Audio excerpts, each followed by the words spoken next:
வணக்கம். நடந்ததென்ன நிகழ்ச்சிக்கு உங்களை வரவேற்பதில் மகிழ்ச்சி அடைகிறோம். மக்களின் மறதியைத்தான் திராவிட முன்னேற்றக் கழகம் மூலதனமாக வைத்திருக்கிறது. பொய்தான் அந்த கட்சியின் பிரதான ஆயுதமாக இருந்து வந்திருக்கிறது.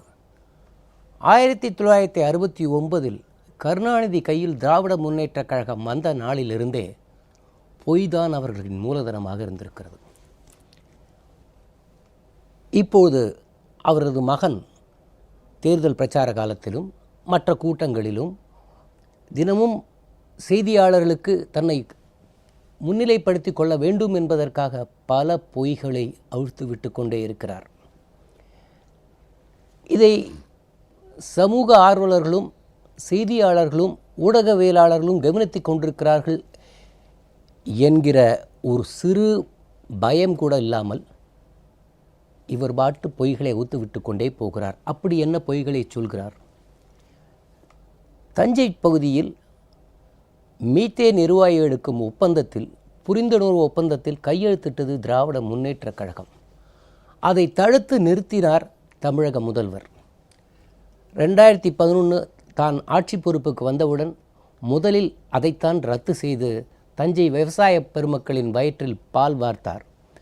ஆனால் இப்போது சென்னை நகர போஸ்டர்களை பார்த்தால் கனிமொழிதான் ஏதோ நாடாளுமன்றத்தில் பேசி அதை மீட்டுக் கொடுத்ததைப் போல சுவரொட்டிகளை தெருவெங்கும் காண்கிறோம்.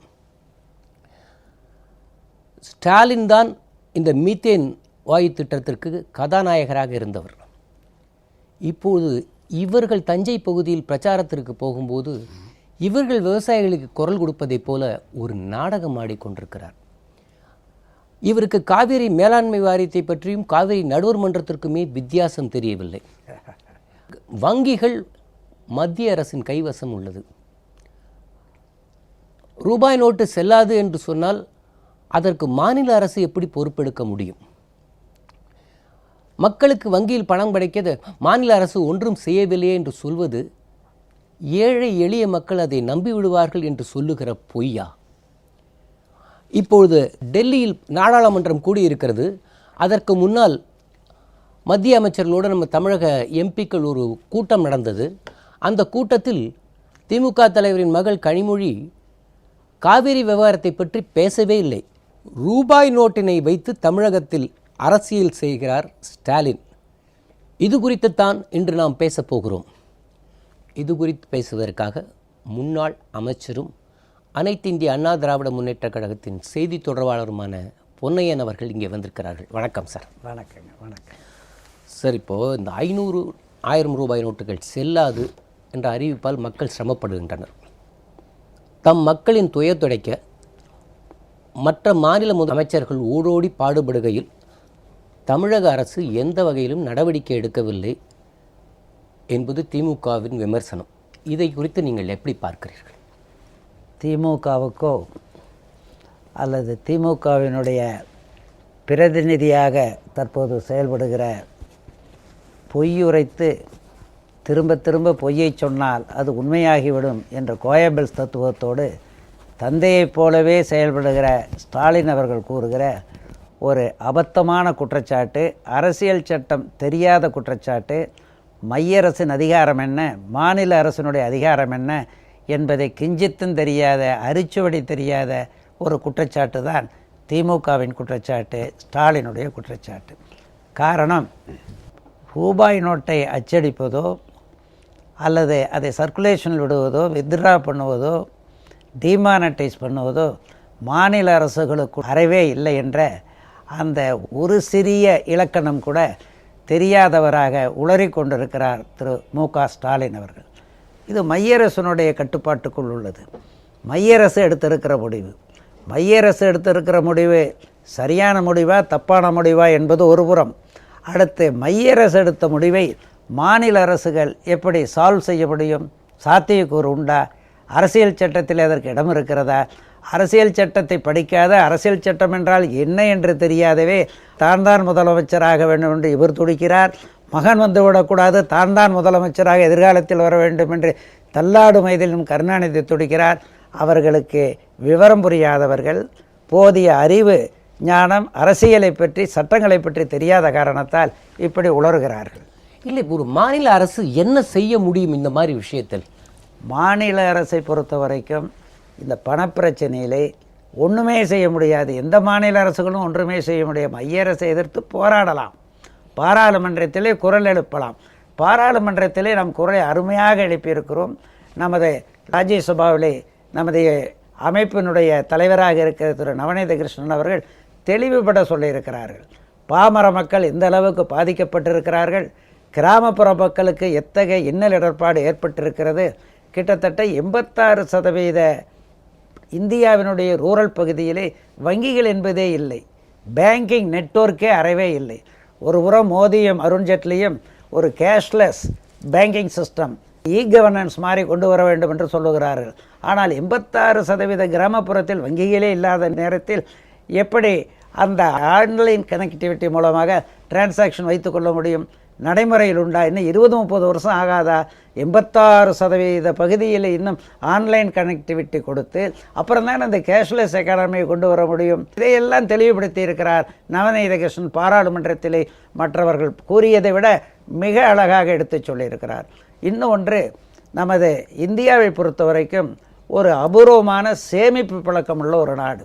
உலக அளவிலே பெரிய ஒரு பணவீக்கம், இன்ஃப்ளேஷன் ஏற்பட்ட போது அமெரிக்கா தத்தளித்த நேரம், ஜெர்மனி தத்தளித்த நேரம், பிரான்ஸ், ஜப்பான் என்று அனைத்து நாடுகளும் இன்க்ளூடிங் சைனா தத்தளித்த நேரத்திலே அந்த பொருளாதார வீழ்ச்சிக்கு போன போது இந்தியா மட்டும்தான் ஒரே நாடு உலகிலே தப்பித்தது. காரணம், பொருளாதார உலக நிபுணர்கள்லாம் சொன்னார்கள், இந்தியாவிலே குறிப்பாக கிராமப்புறங்களில் இருக்கிற அற்புதமான அந்த சேமிப்பு பழக்கம்தான் இந்தியாவை இந்த உலக ஆபத்திலிருந்து காப்பாற்றியது என்று சொன்னார்கள்.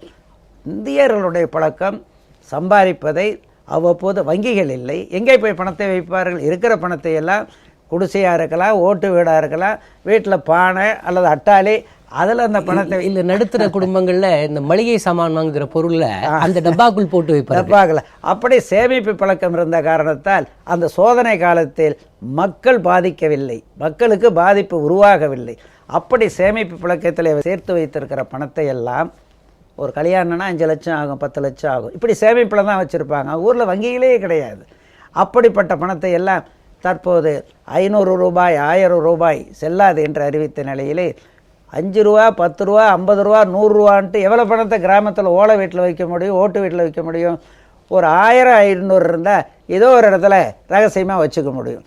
அப்படித்தான் கிராமத்தில் உள்ள மக்கள், சிறு உழவர்கள், அனைத்து விவசாய குடும்பங்களும், தெருவிலே இருக்கிற கடைகள், அந்த சிறு சிறு கடைகளை வைத்திருக்கிறவர்களாக இருந்தாலும் சரி, பெட்டிக்கடைக்காரர்களாக இருந்தாலும் சரி, கூலி தொழிலாளிகள், அதை எடுத்துக்கங்க. வாரம் 3000 3500 ரூபா 4000 கூலி தொழிலாளி சம்பாதிக்கிறான். அந்த கூலி தொழிலாளிக்கு முதலாளி கொடுக்குற நேரம் 500 1000 தான் கொடுப்பான். கூலி தொழிலாளியை நாங்கள் வீட்டில் போய் ஓலை வீட்டில் எங்கேயா வைக்கிறது, 1000 ரூபா நோட்டாக கொடுத்துருக்குன்னு தான் வாங்கிக்குவான். வாரம் அந்த 3000 4000. அவங்க அது என்ன ஆகிறது? இந்திய மக்களில் பெரும்பான்மையான மக்கள் ஏழை மக்கள், வறுமை கோட்டின் எல்லைக்கு கீழே வாழுகிற மக்கள், தொழிலாளிகள், கூலி தொழிலாளிகள். அப்படிப்பட்ட மக்களும் அந்த பணத்தை மாற்ற வழி இல்லாமல் இன்று அல்லல் படுகிறார்கள், இன்னல் படுகிறார்கள். தெருவிலே நின்று கியூவாக நின்று கொண்டிருக்கிறது. இதையெல்லாம் நாம் தெளிவுபடுத்தி இருக்கிறோம் பாராளுமன்றத்திலே. நோக்கம் நல்ல நோக்கம், அது இல்லை என்று எப்போதும் யாரும் சொல்லவில்லை. கருணாநிதியே சொல்லலை, இந்த டிமானிட்டைசேஷன் நல்லது தான், கருப்பு பணம் ஒழிக்கத்தான் வேணும், லஞ்ச பணம் கூடாது, அவரே சொன்னார். ஆனால் அன்னைக்கே மகன் பல்ட்டி அடித்தார். முதல் நாளே மோடி அறிவித்தவுடன் தந்தை மகன் இருவரும் அதை வரவேற்கத்தான் செய்தார்கள். ஏனென்றால் அந்த இவர்களுடைய 2G ஸ்பெக்ட்ரம் ஊழல் பணம் எங்கேயாவது மக்கள் மத்தியில் அது ஒரு பெருசாக அதனால தான் கருப்பு பணத்தை இவர் எதிர்க்கலையோன்ற நிலை வந்துருன்றதுக்காக முதல்ல ஒரு வரவேற்பு கொடுத்துட்டார். மோடி அவர்கள் அறிவித்த உடனே இப்போ நவநீத கிருஷ்ணன் நாடாளுமன்றத்தில் தமிழக முதல்வர் புரட்சித் தலைவி அம்மா அவர்கள் கருப்பு பணத்திற்கும் ஊழல் பணத்திற்கும் கடுமையான எதிர்ப்பு தெரிவிப்பவர் தான் தேர்தல் அறிக்கையிலே சொல்லி இருக்கோம் என்பதை அங்கே தெளிவுபடுத்தி விட்டார். இப்போ இந்த பணம் செல்லாது என்று அறிவித்தவுடன் மின் கட்டணம், குடிநீர் கட்டணம், மற்ற வீட்டு வசதி வாரியத்தில் கட்ட வேண்டிய கட்டணங்கள், இதற்கெல்லாம் நாம் மக்களுக்கு வசதியாக சில சலுகைகள் அளித்து இந்த தேதியில் கட்ட வேண்டும் என்றால் அதற்கு 1 வாரம் 10 நாள் என்று சலுகைகள் கொடுத்தோம். இது கூட புரியாமல் இப்போ ஸ்டாலின் பேசிக் கொண்டிருக்கிறார். இதை தவிர ஒரு மாநில அரசு என்ன செய்ய முடியும்? கட்டாயமாக மாநில அரசு அப்படி ஒன்றும் பெரிதாக செய்யவே முடியாது என்பது ஸ்டாலினுக்கே தெரியும், கருணாநிதிக்கு நன்றாக தெரியும். ஆனாலும் கூட அவர்கள் தமிழ்நாட்டு மக்களை முட்டாள்கள் என்று கருதுகிறார்கள்.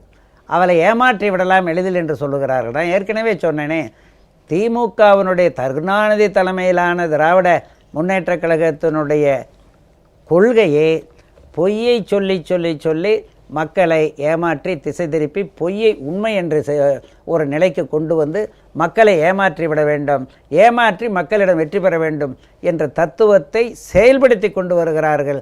அவர்கள் கொள்ளையடித்து சம்பாதித்த 15 ஆண்டு காலம் டெல்லியிலிருந்து கொள்ளையடித்தவர்கள் சம்பாதித்த பணத்தில் பெரும்பான்மையான பணத்தை ஊடகங்கள் மூலமாக பொய்யை பேசி பேசி அதை உண்மையை மாற்றுகிற கோயபல்ஸ் தத்துவத்துக்காகவே செலவு செய்து கொண்டிருக்கிறார்கள்.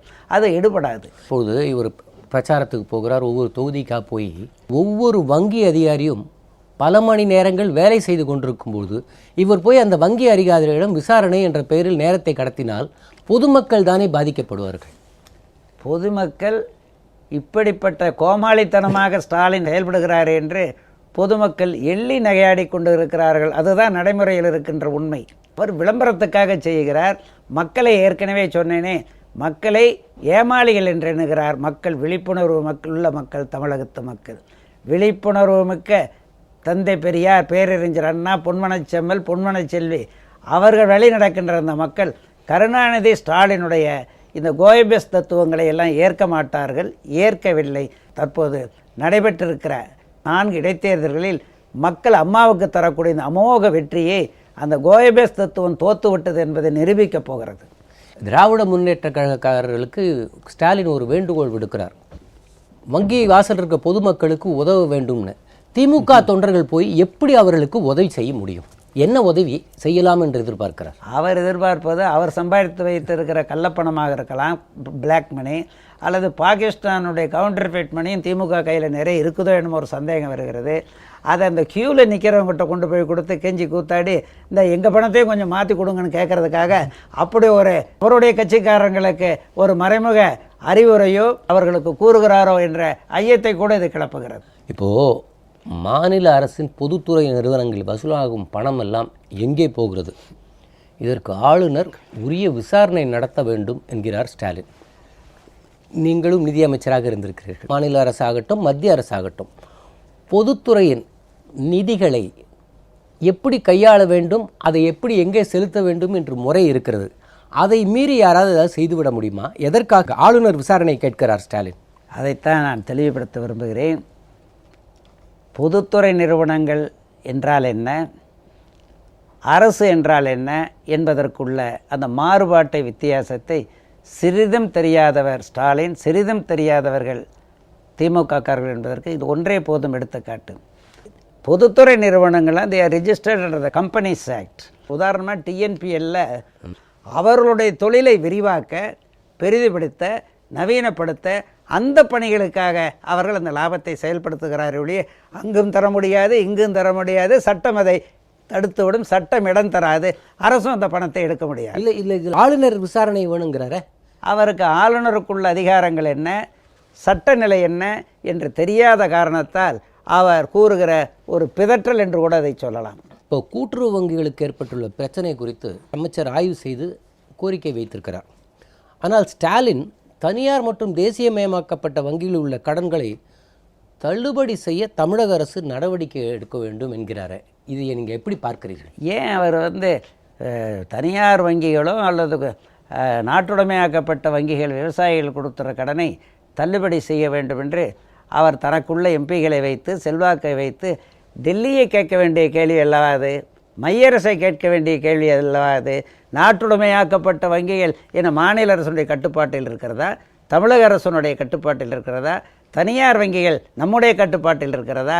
அவர்கள் தன்னிச்சையாக இறங்குகிற வங்கிகள், அவர்களுக்கு நீதிமன்ற பாதுகாப்பு என்றுமே இருக்கிறது. மைய அரசுக்கு சொந்தமானது நாட்டுடைமையாக்கப்பட்ட வங்கிகள் என்று தெரியாதவர்களால் மக்கள் ஒருவேளை மயக்கத்தில் இருக்கிறாரோ என்னமோ ஸ்டாலின் இப்படி அபத்தமான சிலவற்றை பேசுகிறார். மைய அரசுடைய கட்டுப்பாட்டில் இயங்குகிற மைய அரசுக்கு சொந்தமான நாட்டுடைமையாக்கப்பட்ட வங்கிகளில் மாநில அரசு என்ன செய்ய முடியும்? ஒன்றுமே செய்ய முடியாது.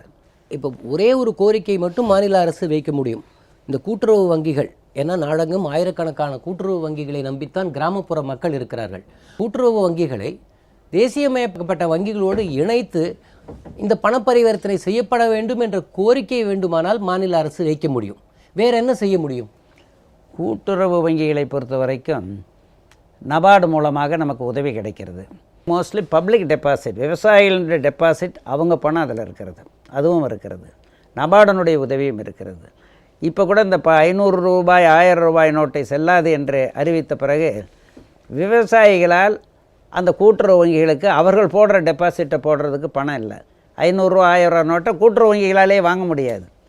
அவங்களுக்கே அந்த நிலவரம் இருக்குது. அதே போல் இப்போ சம்பா பயிர் இருக்குது. சம்பா பயிருக்கு அவங்க ஃபெர்டிலைசர் வாங்கணும், விதை வாங்கணும். அதை விதை வாங்கிறதுக்கு காசுனா இவங்க காசை கொண்டு போய் இந்த 500 ரூபா 1000 ரூபா கொடுத்தா வாங்க மாட்டேங்கிறாங்க. சம்பா பயிரே பொய்த்து போயிடுமோ, ஒன்றும் பண்ண முடியாமல் போயிடுமோ ஒரு அச்சம் ஏற்பட்டிருக்கிறது. விவசாயிகளுக்கு பயிர் செய்வதற்கு கடனே கொடுக்க முடியாத நிலை உருவாகியிருக்குது. இதை மாண்புமிகு செல்லூர் ராஜு அமைச்சர் அவர்கள் தெளிவுபடுத்தி இருக்கிறார். நாம் இதை வற்புறுத்தி இருக்கிறோம். ராஜ்யசபாவிலையும் நமது எம்பி நவநீத கிருஷ்ணன் இதை தெளிவுபடுத்தியிருக்கிறார். மைய அரசை நாம் வற்புறுத்தி கொண்டிருக்கிறோம். அவர்கள் இதற்கு முன்வர வேண்டும், உதவிட வேண்டும் என்று அவர்களும் சொல்லியிருக்கிறார்கள். கிராமப்புறத்திற்கு எங்கள் கவனம் செலுத்தப்படும், கிராமப்புற கூட்டுறவு வங்கிகளுக்கு நாங்கள் முக்கியத்துவம் கொடுக்க ஒரு முடிவு செய்திருக்கிறோம் என்று நேற்று கூறியிருக்கிறார்கள். ஆனால் பாதிப்பு, அளவு கடந்த பாதிப்பு கிராமப்புற விவசாய மக்களுக்கு கட்டாயமாக இருக்கிறது. இதையெல்லாம் விட்டுவிட்டு இப்போது நாட்டுடைமையாக்கப்பட்ட வங்கிகள் கடனை ரத்து செய்ய வேண்டும் என்று கூறுவது மக்களிடம் ஒரு தன்னைத்தானே கேவலப்படுத்தி கொண்டிருக்கிறாரே ஒழிய அதில் பொருள் இல்லை. இப்போ இந்த விவகாரத்தில் உண்மையில் திராவிட முன்னேற்றக் கழகம் எதிர்த்து குரல் கொடுக்க வேண்டும் என்றால் மத்திய அரசு எடுத்த இந்த முடிவை வைத்து இவர்களுடைய நாடாளுமன்ற உறுப்பினர்களை வைத்துக்கொண்டு நாடாளுமன்றத்தில் மத்திய அரசுக்கு எதிராக கேள்விகள் எழுப்பதை விட்டுவிட்டு பாண்டிச்சேரி உட்பட 4 தொகுதி இடைத்தேர்தல் காலகட்டத்தில் இதை தமிழக அரசின் பக்கம் திசை திருப்ப விடுவதின் நோக்கம் என்ன? நான் ஏற்கனவே சொன்னேனே, ஸ்டாலினோ அவங்க அப்பாவோ என்ன வாயிலிருந்து வளர்னாலும் அதை மக்கள் ஏற்றுக்குவாங்க. ஏற்றுக்கிட்டாங்கன்னு ஒரு கற்பனை உலகிலே இவர்கள் வாழ்ந்து கொண்டிருக்கிற காரணத்தால் மைய அரசனுடைய பணி என்ன, மாநில அரசனுடைய பணி என்ன என்பதனை புரிந்து கொண்டே அவர்கள் வேண்டுமென்றே சொல்லுவதற்கு காரணம் சுயநலம். மக்களை ஏமாளிகள், இன்னும் அறிவு வளர்ச்சி இல்லாதவர்கள் என்று ஒரு தப்பு கணக்கு போட்டு அவர்கள் அப்படி கூறுகிறார்கள். மக்கள் அதை ஏற்க மாட்டார்கள், ஏமாற மாட்டார்கள். மாநிலங்களவையில் பார்த்தால் அதிமுக சார்பாக விவசாய கிராமப்புற மக்களின் துயரம் எடுத்து உரைக்கப்பட்டது. உடனே அடுத்த சில நாளே சில நிபந்தனைகளை மத்திய அரசு தளர்த்தியது. ஆனால் தமிழக அரசு எந்தவித நடவடிக்கையும் எடுக்கவில்லை என்று ஒரு அபாண்டமான குற்றச்சாட்டை எழுப்புகிறார் ஸ்டாலின். இந்தியாவிலேயே கிராமப்புற பொருளாதாரத்துக்கு முக்கியத்துவமே கிராமத்தில் இருக்கிற சேமிப்பு பழக்கம். உழவர்கள் பெரிதும் பாதிக்கப்பட்டிருக்கிறார்கள். உழவர்கள் இந்த 500 ரூபாய் 1000 ரூபாய் செல்லாத காரணத்தால் உழவர்கள் பெரிதும் பாதிக்கப்பட்டிருக்கிறார்கள். சாதாரண மக்கள் பாதிக்கப்பட்டிருக்கிறார்கள், தொழிலாளர்கள் பாதிக்கப்பட்டிருக்கிறார்கள் என்ற விவரங்களை எல்லாம் தெளிவாக ராஜ்யசபாவில் கூறி தெளிவுபடுத்தி மைய அரசினுடைய அணுகுமுறை சரியில்லை, இந்த ஏழை மக்கள், பாமர மக்கள், பாட்டாளி மக்கள், உழவர் மக்கள், தொழிலாளர்களுக்கு ஏற்பட்ட பாதிப்பு அதிகமாக இருக்கிறது. பாகிஸ்தானில் அச்சடிக்கப்பட்ட அந்த கள்ளநோட்டு செல்லாது என்பதும் அதை போலவே பிளாக் மணி செல்லாது என்பதும் ஊழல் தடுக்கப்பட வேண்டும் என்பது அதிமுகவினுடைய கொள்கையாக இருக்கிறது, அம்மாவினுடைய கொள்கையாக இருக்கிறது. ஆனால் இந்த நோட்டு செல்லாது என்று வந்தது அதிகப்படியாக மக்களை பாதித்திருக்கிறது, காமன் மேனை பாதித்திருக்கிறது. அதற்கு மாற்று பரிகாரம் என்ன, வழிவகைகளை கண்டறிய வேண்டும். இதைத்தான் நாம் சொல்லுகிறோம். 50 ரூபா நோட்டு, 100 ரூபா நோட்டு, இதை போதிய அளவு ஸ்டாக் வைக்காமையே டிமானடைஸ் பண்ணிட்டாங்க. அது ஒரு பெரிய பாதிப்பு. புது நோட்டு 2000 நோட்டு, 500 ரூபா நோட்டும் போதிய அளவுக்கு ஸ்டாக்கே இல்லாமல் டிமானடைஸ் பண்ணிட்டாங்க. இதனால் கோடீஸ்வரம் பாதிக்கலை, பாகிஸ்தானுடைய கள்ள நோட்டை கொண்டு வந்து விநியோகத்துடன் பாதிக்கலை. 86% கிராமப்புற மக்களும் ஏழை மக்களும் தொழிலாளிகளும் பாதிக்கிறார்கள். இந்த பாதிப்பிலிருந்து அவர்களுக்கு பரிகாரம் தர உடனடியாக நடைமுறை திட்டங்களை கொண்டு வாருங்கள் என்று நம்ம தெளிவுபட வலியுறுத்தி இருக்கிறோம். அதாவது நவநீத கிருஷ்ணன் கிராமப்புற மக்களுக்குள்ள சிரமங்களையும் அவர்களுக்கு திருமணம் நடத்தப் போகிறார்கள் என்றால் அந்த குடும்பம் படுகிற துயரங்களையும் அவர் எடுத்து உரைத்த அடுத்த நாளே மத்திய அரசு கிராமப்புற மக்கள் 25,000 ரூபாய் வரை எடுத்துக்கொள்ளலாம், திருமணம் நடத்துகிற வீடு அந்த ஆதாரங்களை காட்டி 2.5 லட்சம் ரூபாய் வரை எடுத்துக்கொள்ளலாம் என்று சொல்லியிருப்பதே இது அதிமுக கிடைத்த வெற்றி. அம்மாவினுடைய எண்ணங்களை, கொள்கைகளை, இந்த நோட்டு செல்லாது என்று கொண்டு வந்ததில் ஏற்படுற பாதிப்புகளை அம்மாவின் குரலாக அங்கே பாராளுமன்றத்திலே ராஜ்யசபையிலே நவநீத கிருஷ்ணன் அவர்கள் ஒழித்தார்கள். அதற்கு கிடைத்த வெற்றி தான் இப்படிப்பட்ட சில மாற்றங்களை மைய அரசு அந்த ஏழைகளுக்கு ஓரளவு பரிகாரம் கிடைக்கக்கூடிய அளவுக்கு கொண்டு வந்தார்கள். வெற்றி நாம் கூறியதனுடைய விளைவுதான். செவிமடுத்தார்கள். ஆனால் கருணாநிதி சொல்லியோ ஸ்டாலின் சொல்லியோ மைய அரசு செவிமடுக்கவில்லை. காரணம், கருணாநிதியும் ஸ்டாலினும் கத்திக்கிட்டு இருக்கிறது இந்த ரூபாய் நோட்டினால் பாதிப்பு என்பது அவங்க 15 வருஷம் டெல்லியிலிருந்து லட்சக்கணக்கான கோடி கொள்ளையடித்து வைத்திருக்கார்களே, லஞ்சப்பணம், கள்ளப்பணம், இவையெல்லாம் புழக்கத்தில் விடுவதற்கு அவர்களுக்கு வழியில்லாமல் போய்விட்டது என்ற ஒரு ஆதங்கத்தில் அவர்கள் துடிக்கிறார்கள், பேசுகிறார்களே ஒழிய உண்மையிலேயே மக்கள் மீது அவர்களுக்கு அக்கறை இல்லை, அறவே இல்லை. மாண்புமிகு புரட்சித் தலைவர் அம்மா அவர்களை பொறுத்த வரைக்கும் அவர்களுடைய அணுகுமுறை ரிசல்ட் ஓரியன்ட் அணுகுமுறை. வெற்றி பெறக்கூடிய வழிவகைகளை கண்டறிந்து எப்படி சென்றால் எப்படி செய்தால் வெற்றி பெறலாம் என்பதனை முன்கூட்டியே சிந்தித்து அதற்கான ஆக்கப்பணிகளை செய்பவர் அம்மா. ஆனால் கருணாநிதியை பொறுத்த வரைக்கும், திமுகவை பொறுத்த வரைக்கும் அவர்கள் மைய அரசோடு ஒட்டி இருந்தது 15 ஆண்டு காலம் இருந்ததெல்லாம் கொள்ளையடிக்க, குபேரர்களாக பெரிய பெரிய லாக்கா, பணங்கொழிக்கும் லாக்காக்களை பெற வேண்டும் என்ற ஒரு சுயநலத்தோடு இருந்த காரணத்தால் தான் அவர்கள் கச்சத்தீவை முதலிலே விட்டு கொடுத்தார்கள். கோதுமை பேர ஊழல், பூச்சி மருந்து ஊழல் போன்ற அந்த ஊழல் குற்றச்சாட்டுகளின் தாக்கலிருந்து தப்பிக்க தமிழகத்தின் ஒரு பகுதியான கச்சத்தீவை விட்டு கொடுத்தார்கள். ஏன்னா இந்திரா காந்தி சொன்னாங்க, கொடுத்துட்டாங்கிறாங்க. ஏன் இந்திரா காந்தி சொன்னுடன் அவங்க கொடுக்கணும்? இந்திரா காந்தி அவங்க தலையில் கத்தியை தொங்க போட்டுக்கிட்டே இருந்தாங்க. வழக்கு, கோதுமை பேர ஊழல் வழக்கு, பூச்சி மருந்து ஊழல் வழக்கு அச்சத்தில் செஞ்சாங்க. காவேரியை பேச்சுவார்த்தைன்னு சொல்லி ஆரம்பத்தில் நம்ம 35-40 லட்சம் ஏக்கர் நம்ம விவசாயம் பண்ணிக்கிட்டு இருந்தோம். கர்நாடகா 5 லட்சத்திலிருந்து கொஞ்சம் சிறிதாக போய் 14 லட்சம் ஏக்கர் வரைக்கும் தான் பண்ணினாங்க. ஆனால் கருணாநிதி பேச்சுவார்த்தை என்று 67ஆம் ஆண்டு துவங்கிய காலத்திலிருந்து பேச்சுவார்த்தை எதில் முடிஞ்சது? கர்நாடகத்தோட தமிழகத்துக்கு வெற்றியை தந்ததா? தமிழகத்தை ஒரு பாலைவனமாக ஆக்கிவிட்டது. 35 லட்சம் ஏக்கருக்கு மேலே விவசாயம் செய்ய தமிழகத்தில் இந்த மாத கணக்கு பிரகாரம் 3 லட்சம் ஏக்கருக்கு மட்டும்தான் நம்ம விவசாயம் செய்யக்கூடிய அளவுக்கு நாம் ஒரு சகாரா பாலைவனம் என்ற நிலைக்கு தமிழகத்தை கொண்டு சென்றது காரணமே பேச்சுவார்த்தை என்ற நாடகத்தை கருணாநிதி நடத்தி அவர் டெல்லியிலே கொள்ளையெடுத்த பணத்தை எல்லாம் கர்நாடகத்தில் பல தொழில்களில் போடுவதற்கு உதவிற்றை ஒழிய தமிழகம் வஞ்சிக்கப்பட்டது. அதே மாதிரி கர்நாடகாவில் 11 லட்சமாக இருந்த ஏக்கரேஜ் இப்போ 45 லட்சம் ஏக்கருக்கு போச்சு. அவர்களுக்கு மகிழ்ச்சி. அங்கே எல்லாம் ஒத்துமையாக இருக்காங்க அரசியல் கட்சினா, அந்த அரசியல் கட்சி ஒன்று சேர்ந்து 5 லட்சம் 10 லட்சம் ஏக்கராக இருந்த பாசனத்தை 45 லட்சத்தை கொண்டு போனாங்க. கருணாநிதி இங்கே 35 லட்சம் ஏக்கராக இருந்ததை 3 லட்சமாக குறைச்சி விட்டார். இவரை நம்பி எப்படி மக்கள்லாம் இவர் பின்னால் போக முடியும்? தமிழகத்தினுடைய துரோகி அல்லவா? கருணாநிதியை பொறுத்த வரைக்கும் அவர் அணுகுமுறை தப்பு என்ற காரணத்தால் தான் அம்மா பேச்சுவார்த்தையை நம்பவில்லை, நீதி தேவதையை நம்பினார்.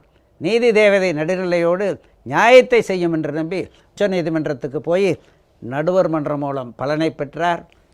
காவேரி பிரச்சனைக்கு பல முற்றுப்புள்ளிகளை வைத்தார். டெல்லியை பொறுத்த வரைக்கும் காங்கிரஸ் டெல்லியாக இருந்தாலும் சரி, பிஜேபி டெல்லியாக இருந்தாலும் சரி, கர்நாடகத்தை தான் செல்லப்பிள்ளையாக கருதுகிறார்கள். ஏன்னா அவங்க பொலிட்டிக்கல் கெயின் அங்கே இருக்கின்ற காரணத்தால். ஆனால் தமிழகத்தை அவர்கள் அதை ஏற்கவில்லை. அதையும் மீறி அம்மா எல்லாரையும் எதிர்த்து இன்று காவேரி மேலாண்மை வாரியம் அமைத்தாக வேண்டும் என்று உச்சநீதிமன்ற ஆணையை பெற்றார் என்றால் அம்மா ஒரு செயல்திறன் உள்ளவர். எப்படி எதை அணுகினால் அது வெற்றியாக தமிழ்நாட்டுக்கு சாதகமாக அமையும் என்பதை நடைமுறைப்படுத்தி காட்டியிருக்கிறார். அம்மா அப்படி பல வெற்றிகளை தேடி தந்திருக்கிறார்கள். அனைத்து கட்சி கூட்டத்தில் காவிரி விவகாரத்தை எழுப்ப கட்டுப்பாடு விதிக்கிறார் கர்நாடகத்தைச் சேர்ந்த மத்திய அமைச்சர் ஆனந்தகுமார். இதில் திமுக வாயை திறக்கவில்லை. அதிமுக காவிரி நதிநீர் விவகாரத்தை உடனடியாக விவாதிக்க வேண்டும் என்று கோரிக்கை வைத்தது. அதை ஏற்காததால் ராஜ்யசபா ஒத்திவைக்க வேண்டிய சூழல் நாம் உருவாக்கினோம். ஆனால் திரு ஸ்டாலின் தமிழக அரசு விவசாயிகளை வஞ்சித்து விட்டது என்று கூறுகிறார். அவர் நாளிதழ் படிக்கிறாரா? கர்நாடகத்தைச் சேர்ந்த அமைச்சர் ஆனந்த்குமார் அவர் நீங்கள் ஏற்கனவே பேசியாகிவிட்டது, இப்போது பேசக்கூடாது என்று சொன்ன உடனே அதில் முதலில் எதிர்த்தது அதிமுக தான். ஆமாம், திமுக ஒரு மௌன பார்வையாளராக இருந்து விட்டது. இவர் நாடாளுமன்ற நடவடிக்கைகளை படிக்கிறாரா, நாளிதழ்களை படிக்கிறாரா? இதையெல்லாம் மறந்துவிட்டு தமிழக அரசு விவசாயிகளை வஞ்சிக்கிறது என்று சொல்வது எந்த வகையில் நியாயம்? அவர் இந்த கேள்வியை அவருடைய சகோதரி கனிமொழிக்கு எதிராக அவர் இதை எழுப்பியிருக்கிறாரோ என்று கூட கருதுகிறேன். அவர்கள் கர்நாடகத்துக்கு பாதகமாக என்றுமே எதையுமே திமுக குடும்பம் பேசாது. இதுதான் காரணம். அவர் கொள்ளைப்பணம் எல்லாம் முதலீடாக இருந்து வருவாய் ஈட்டுகிற பகுதியாக கர்நாடகம் கருதப்படுகிற காரணத்தால் இப்படி அனைத்து கட்சி கூட்டத்தை கூட்டி அந்த அனந்தகுமார் அப்படியெல்லாம் பேசிய நேரத்தில் கனிமொழி வாயே திறக்கவில்லை, காவேரி பிரச்சனையை பற்றி பேசவில்லை, மேலாண்மை வாரியம் அமைத்தாக வேண்டும், பாராளுமன்றத்திற்கும் அதற்கும் சம்பந்தமில்லை, நடுவர் மன்ற தீர்ப்பே இறுதியானது, அது நடுவர் மன்றம் என்பது is equivalent to supreme court, நடுவர் மன்றம் போட்டால் that order is equivalent to the order of the supreme court என்ற விதி கூட தெரியாமல் அவர்கள் என்ன சொல்லுகிறார், பாராளுமன்றம் என்று சொன்னார்கள். இதையெல்லாம் பேசாமல் எங்களுக்கு 33% இடஒதுக்கீடு வேண்டும் என்பதை மட்டும் கனிமொழி பேசி காவேரி பிரச்சனை எக்கேடு கெட்டால் என்ன, தமிழகம் எவ்வாறு வஞ்சிக்கப்பட்டால் என்று மௌனியாக இருந்தார். தமிழ்நாட்டின் மீது அக்கறையே இல்லை. விவசாயிகளை பற்றி, காவேரியை பற்றி ஒன்றுமே கிஞ்சித்தும் கவலைப்படாத திமுக குடும்பம் விவசாயிகளை பற்றி பேசுவதெல்லாம் நீலிக்கண்ணீர் என்பது விவசாய பெருங்குடி மக்களுக்கு தெரியும். கர்நாடகா முதல்வரோடு ஒரு இணக்கமான சூழலை உருவாக்கி இருக்க வேண்டும் என்று சொல்கிறார். இத்தனை ஆண்டு காலமாக பல இணக்கமான சூழலை உருவாக்கியுமே நம்மால் கர்நாடகா மூலமாக இதுக்கு தீர்வு காண முடியவில்லை. ஆனால் நீங்கள் திமுகவை பொறுத்தவரை கர்நாடகா மேலே ஒரு சாஃப்ட் கார்னர் இருந்துக்கிட்டே இருக்காது. ஏன்? மக்கள் கூறுகிற காரணம், கர்நாடகத்திலே தான் அவர்கள் தமிழகத்தை பயன்படுத்தி, தமிழக மக்களை பயன்படுத்தி, அவர்கள் பெற்ற பதவிகளை பயன்படுத்தி டெல்லியிலே அடித்த லட்சக்கணக்கான கோடி கொள்ளைப்பணம் 2G போன்றவை எல்லாம் பெரும்பான்மையான பணம் கர்நாடகத்திலே தான் முதலீடு செய்யப்பட்டிருக்கிறது. எனவே கர்நாடகத்தை பகைத்து கொள்ளக்கூடாது. எதையோ அடித்தாங்க, 40 பஸ் 50 பஸ்ஸை கொளுத்துனாங்க கர்நாடகத்தில். இந்த காவேரி பிரச்சனையில் கருணாநிதி சொத்து எதுக்காவது ஆபத்து ஏற்பட்டதா, கருணாநிதியுடைய டிவிக்கு ஆபத்து ஏற்பட்டதா? ஒன்றுமே ஏற்படவில்லை. காரணம், கர்நாடகத்து மக்கள் எல்லாம், அரசியல்வாதிகள்லாம் கருணாநிதியை, கருணாநிதி குடும்பத்தை ஒரு கன்னடியராகவே கருதுகிறார்கள், அவங்க நாட்டு சொத்தாக கருதுகிறார்கள். அந்த அளவுக்கு இவர்கள் முதலீடு அங்கே இருக்கிற காரணத்தால் அவர்கள் கர்நாடகத்து மீது அனுதாபமாக இருக்கிறார்கள் என்று மக்கள் கூறுகிறார்கள். அதாவது அந்த குடும்பத்திற்கு தமிழ்நாட்டில் தமிழ் ஊடகம் ஒன்று இருக்குது, கர்நாடகத்தில் கர்நாடக ஊடகம் ஒன்று இருக்கிறது. இங்கே தமிழகத்தில் காவேரி விவகாரத்திற்கு ஆதரவு கொடுக்குற மாதிரி செய்திகளை வெளியிட்டு விட்டு அதே குடும்ப தொலைக்காட்சி அங்கே கன்னடர்களுக்கு ஆதரவாகத்தானே செயல்படுகிறது. கருணாநிதியை பொறுத்த வரைக்கும் திராவிட பாரம்பரிய இயக்கத்தினுடைய கொள்கையே கருணாநிதி கிடையாது. அண்ணா மீதே நம்பிக்கை இல்லாதவர். அண்ணா திமுக ஆரம்பித்த நேரம் திமுகவுக்கே கருணாநிதி வல்ல உலகறிந்த ஒரு உண்மை. காலங்கடந்து அண்ணா வளர்கிறார், மக்கள் அண்ணா பின்னாலே செல்லுகிறார் தெரிந்த பிறகுதானே வந்தார். சுயநல அரசியலுக்காக அவர் அந்த மாதிரி செய்கின்றவர்.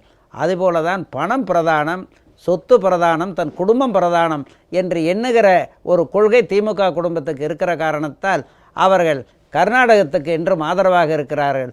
கர்நாடகம் இவர்களை காப்பாற்றுகிற மாநிலம், இவர்கள் கொள்ளையடித்து சம்பாதித்த பணத்துக்கு பாதுகாப்பு தருகிற மாநிலம் என்று கருதுகிற காரணத்தால் காவேரி பிரச்சனையிலே அவர்கள் கர்நாடகத்துக்கே சாதகமாக பேச்சுவார்த்தை, இணக்கமான பேச்சு என்று 30 வருஷமாக காலத்தை தள்ளி கர்நாடகத்தை வளமான மாநிலமாக ஆக்கிவிட்டார்கள். காவேரி மூலம் தமிழகத்தை வஞ்சித்து விட்டார்கள். இதுதான் என்னுடைய குற்றச்சாட்டு. ஜல்லிக்கட்டு விசாரணையை உச்சநீதிமன்றத்தில் ஆரம்பம் முதலே அதிமுக அரசு ஆர்வத்துடனும் அக்கறையுடனும் கையாளவில்லை.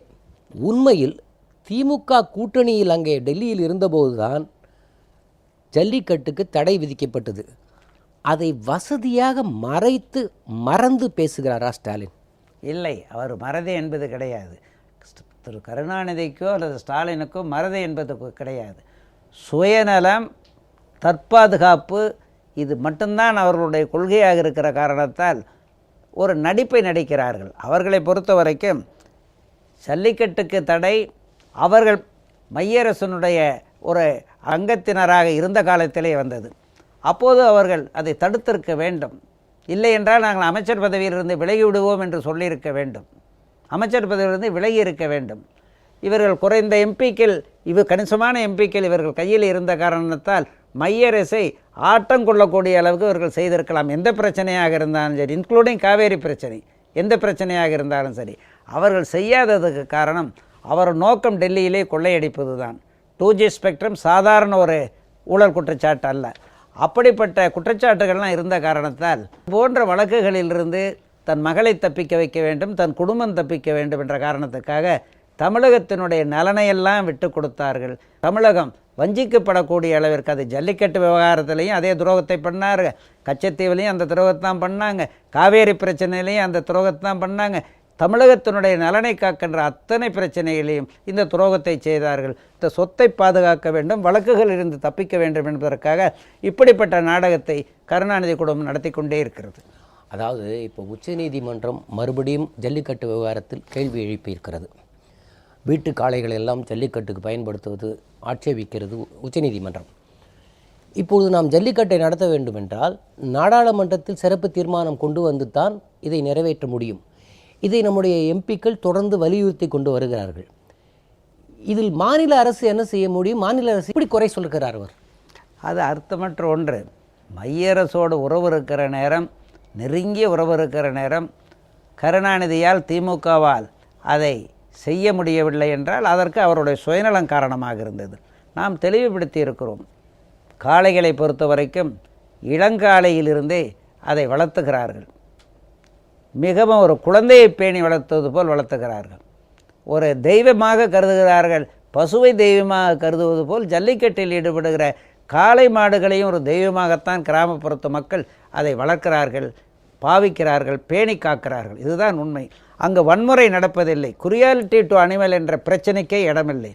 ஆனால் அந்த குரியாலிட்டி டு அனிமல் அதை தடுக்க வேண்டும் என்ற அந்த ப்ரிவென்ஷன் கமிட்டி இருக்கிறல்லவா, அந்த கமிட்டியில் இருப்பவர்கள் கிராமப்புற மக்களினுடைய மனநிலையை, பழக்க முறையை, ஆண்டுதோறும் நடந்து வருகிற அந்த 12 ஆண்டுகளாக செஞ்சுரிஸ் டுகெதர் நடந்து வருகிற அந்த நடைமுறைகளை எல்லாம் அவர்கள் ஆயவில்லை. இதுதான் உண்மையான நிலை. அதனால்தான் போய் ஜல்லிக்கட்டு என்றாவே காளையை துன்புறுத்துகிறார்கள், வன்முறை என்ற ஒரு கூற்றை சொன்னார்கள். என்ன செஞ்சிருக்கணும் உச்சநீதிமன்றம்? தேசுடைய அப்பாயிண்டட் அண்ட் அட்வொகேட் கமிஷன் அல்லது ஒரு நல்ல நிபுணர்கள், கிராமப்புற சூழ்நிலையை கண்டறியக்கூடிய ஆர்வமுள்ள நிபுணர்களை போட்டு அந்த ஆய்வை நடத்தி இருந்தார்களே. ஆனால் காளைகள் துன்புறுத்தப்படுவதில்லை, காளையை வணங்குகிறார்கள், மனிதாபிமானத்தோடு பார்க்கிறார்கள் என்பதனை உச்சநீதிமன்றத்துக்கு தெளிவுபடுத்தி இருக்கலாம். இதை நாம் தெளிவுபடுத்துகிறோம், நம்ம கொள்கையாக சொல்லுகிறோம். நமது சார்பிலே உச்சநீதிமன்றத்தில் இது எடுத்துரைக்கப்படுகிறது. இப்போ ஃபைட்டு உச்சநீதிமன்றத்துக்கும் இங்கே மாநில அரசுக்கும் மக்களுக்கும். மாநில அரசு தலையிட்டு ஜல்லிக்கட்டு நடத்துகிற தமிழகத்து மக்களுக்காக வாதிடுகிறது, சத்தான ஆதாரங்களை சொல்லுகிறது. சங்க காலத்திலிருந்து பாரம்பரியமாக இருக்கின்ற இந்த சாத்வீகமான கிராமப்புற மகிழ்ச்சி தரக்கூடிய இந்த விளையாட்டு தொடர வேண்டும். அதற்கான ஒரு முடிவை உச்சநீதிமன்றம் மீண்டும் எடுக்க வேண்டும். அது ஒரு மறு ஆய்வுக்கு உட்படுத்தப்பட வேண்டும் என்பதுதான் நமது கொள்கை. ரூபாய் நோட்டு விவகாரத்தில் மெத்தன போக்கை கடைபிடிக்கும் மத்திய மாநில அரசுகளை கண்டித்து தமிழகத்தில் நவம்பர் 24 மனித சங்கிலி போராட்டம் நடத்தப்படும் என்று திமுக தலைவர் கருணாநிதியின் அறிவிப்பு. மாலை 4 மணியிலிருந்து 5 மணி வரை தமிழகம் முழுவதும் ஒரு மனித சங்கிலி போராட்டம் நடத்தப் போகிறார்களாம். இதை எப்படி பார்க்கிறீர்கள்? பாதிக்கப்பட்டிருப்பது பொதுமக்கள். பாகிஸ்தான் அனுப்புகிற அந்த கள்ளப்பணத்தை, கவுண்டர் ஃபேட்டை ஒழிக்கிறதோ அல்லது பிளாக் மணி ஒழிக்கிறதுக்கோ இந்த திட்டம் கொண்டு வரப்பட்டு இருப்பது என்பது கொள்கை ரீதியாக ஒரு நல்ல அணுகுமுறை. ஆனால் நடைமுறைப்படுத்தப்பட்ட போது என்னாச்சு? இந்தியாவில் இருக்கிற காமன் மேன், சாதாரண மனிதர்கள் 70% 80% பாதிக்கப்பட்டு விட்டார்கள். மக்கள் பாதிப்பு, ஏராளமான பாதிப்பு. தொழிலாளர்களுக்கு பாதிப்பு, உழைப்பவர்களுக்கு பாதிப்பு, விவசாயிகளுக்கு பாதிப்பு, பெட்டிக்கடைக்காரங்களுக்கு பாதிப்பு, சில்லறை கடைக்காரங்களுக்கு பாதிப்பு. இந்த பாதிப்பிலிருந்து அவர்களுக்கு விடுதலை கிடைக்க வேண்டும், வழிவகைகளை உடனடியாக நடைமுறைக்கு கொண்டு வர வேண்டும் என்று அதிமுக தெளிவுபடுத்தி இருக்கிறது. இது ஒரு புறம். ஆனால் அவர் ஸ்டாலின் இதை ஒரு மனித சங்கிலி போராட்டம் நடத்துகிறார் என்றால், மைய அரசு இப்படிப்பட்ட போராட்டங்களை பார்த்து ஒருவேளை இதை தளர்த்தினால் அவர்களுக்கு சாதகமாக அவர் கொள்ளையடித்து வச்சிருக்கிற லட்சக்கணக்கான கோடி பணத்துக்கு ஒரு விடுதலை கிடைக்கும் என்ற நோக்கோடு, இப்படி ஒரு நப்பாசையோடு, ஒரு சூழ்ச்சியான காரணத்தால், உள்நோக்கத்தோடு இந்த மனித சங்கிலி போராட்டத்தை நடத்துகிறார்கள். இது மைய அரசுக்கு எதிராக என்று மாநில அரசையும் அவர் போட்டுக்கொள்வதற்கு காரணம், கருணாநிதியை பொறுத்த வரைக்கும் மக்களை ஒன்றும் புரியாதவர் என்று தப்பு கணக்கு போடுகிறார்கள். அவர் டெல்லியில் ஆட்சி நடத்திக்கிட்டு இருந்த போதே கருணாநிதியினுடைய கட்சி, அவன் மக ஜெயிலில் இருக்காங்க, டெல்லி அரசாங்கமே சிபிஐயை போட்டுடுச்சு. அப்போ உலகத்திலேயே மகா கொள்ளைக்கார குடும்பம் திமுக குடும்பம் ஆகிடுச்சு. அப்போ எத்தனை கோடி ரூபாய் அவங்களுக்கு லஞ்ச பணம் இருக்கும்? இந்த 1000 ரூபா 500 ரூபா நோட்டெல்லாம் இருக்கும். அந்த பணத்துக்கு பாதுகாப்பு வேண்டும் என்பதற்காக அவர்கள் கடைப்பிடிக்கின்ற பல குறுக்கு முறைகளில் ஒரு முறைதான் இந்த மனித சங்கிலி போராட்டம். திமுக இப்போது ரூபாய் நோட்டினை வைத்து தமிழகத்தில் அரசியல் செய்து கொண்டிருக்கிறார்கள். ஆனால் இந்த அரசியலில் தினமும் ஒரு பொய்யை ஸ்டாலின் சொல்லிக்கொண்டே இருக்கிறார், தனக்கு விளம்பரம் தேடிக்கொண்டிருக்கிறார். இந்த விஷயத்தை நேயர்களுக்கு சொல்ல வேண்டும் என்பதற்காக உங்களை அழைத்தோம். உங்கள் நேரத்தை எங்களோடு பகிர்ந்து கொண்டதற்காக மிக்க நன்றி. வணக்கம். நன்றி, வணக்கம். நேயர்களே, மீண்டும் நடந்தது என்ற நிகழ்ச்சியில் நாம் சந்திப்போம்.